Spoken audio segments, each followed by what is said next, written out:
La ideología de género tiene tantos defensores como detractores y no parece que se pongan de acuerdo. ¿Qué es y cómo se define? ¿Es dañina por cuanto se fija más en cuestiones ideológicas que biológicas? ¿Qué pesa más en la construcción sexual de un ser humano, lo biológico o lo social? Dos expertos, María Martín Vivar, psicóloga, doctora en psicología y especialista en psicología infantil, y Daniel Rama Víctor, psicólogo y especialista en psicología del adolescente, valoran el complejo asunto. El pasado 20 de noviembre fue el Día Internacional de los Derechos de los Niños. La Convención de estos derechos, a lo largo de sus 54 artículos, reconoce que los niños son individuos con pleno derecho al desarrollo físico, mental y social. Esto se contradice, sin embargo sostienen con la base de la llamada ideología de género que ha estudiado la influencia cultural y social en la población en cuanto a los infantes y lo juvenil. Sus detractores se centran más en la parte física biológica y qué ocurre con su desarrollo mental. Esta es su pregunta. ¿Se están ocupando de su salud mental? El sexo hace referencia a lo biológico, que se lee mediante los cromosomas sexuales XX en el caso de las niñas y XY en el caso de los niños. Esta diferencia se produce gracias al gen SRY del cromosoma Y, gen conmutador del sexo. Es este el gen que escoge el sexo, por lo cual podemos decir que el sexo no se asigna, sino que está determinado en los genes. Es por tanto una variable biológica. Esto implica requerimientos, susceptibilidades y diferencias anatómicas, fisiológicas y genéticas entre hombres y mujeres, que implican situaciones, problemas y condiciones exclusivas de uno de los sexos. Negar esta diferencia es dañino para el desarrollo de la ciencia en favor de la persona y por El ende de término los género niños. aparece en el año 1995 en la Cuarta Conferencia Mundial de la Mujer. Hace referencia a la categorización social, a la toma de conciencia de valores, conductas y papeles que se atribuyen a la persona según el sexo que tenga. Cambian entre países, regiones o grupos sociales. Negar estas diferencias o perpetuarlas rígidamente es dañino para el desarrollo de las sociedades.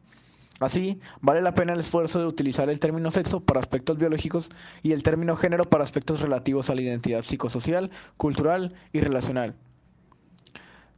Cuando te hablan de ideología de género, parece que tienes que posicionarte a favor o en contra. ¿Es la ideología de género buena o mala? ¿Favorece o perjudica a los niños?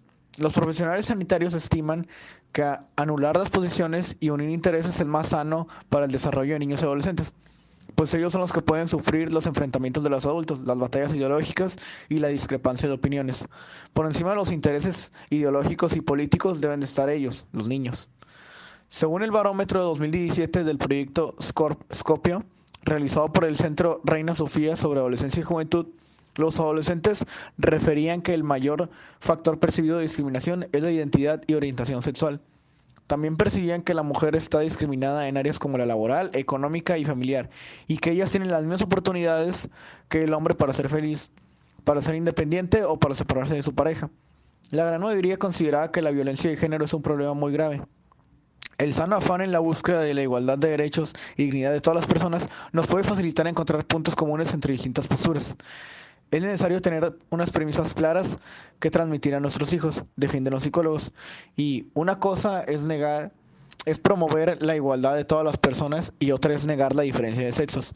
Una cosa es defender la diferencia de sexos y otra es negar las asimetrías sociales entre hombre y mujer en diversos ámbitos o las brechas de salarios o de distribución de poder fundamentadas en Para creencias y construir una atribuciones de sociedad género. madura, sostienen, necesitamos que desde ambas posiciones aceptemos que hay diferencias por el sexo, que hay diferencias de género aceptables relativas a la cultura o costumbres, que hay otras diferencias de género no aceptables y que estas diferencias de sexo o de género no deberían implicar diferencia alguna en la dignidad, derechos, poder o responsabilidad de cada ser humano.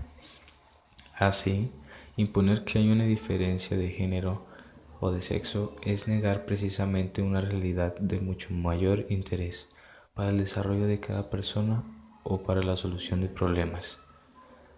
Por ejemplo, si queremos prevenir el tabaquismo en adolescentes que están empezando a fumar, la intervención en chicos será distinta que con las chicas y será distinta según el país o región, por lo que las atribuciones sociales al hecho de que un varón fume o una mujer fume llevan al fracaso de la intervención.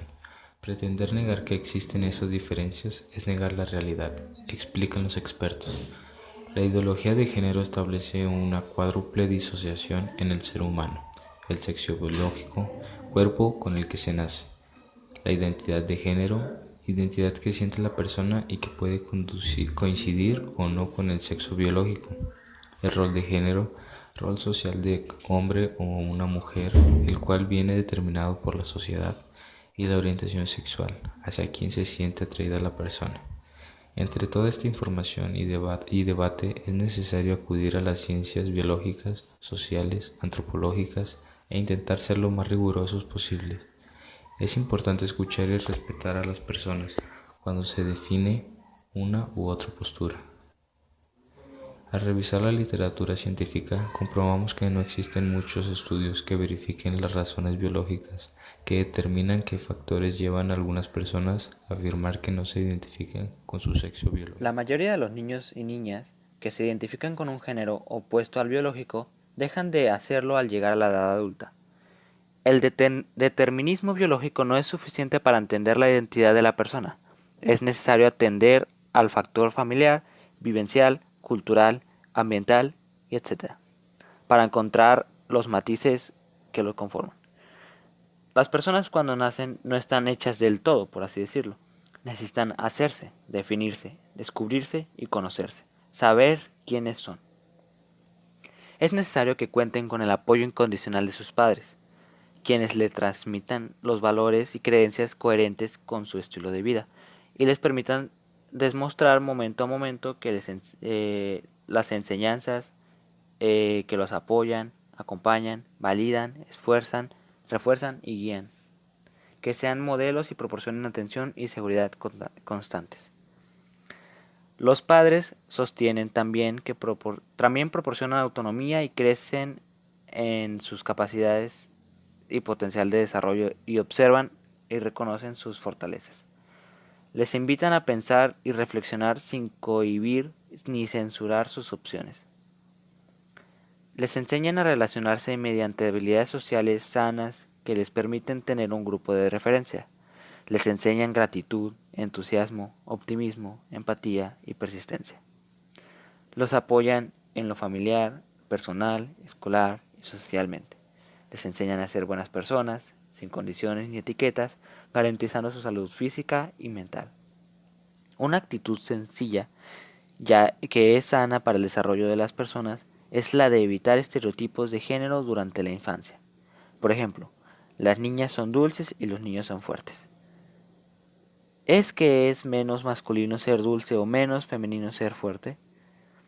O en la elección de los juegos y juguetes, sin obligarles a juzgar por diferenciación ni obligándoles a jugar a lo que no quieren para eliminar diferencias culturales. Es sano potenciar que ellos elijan lo que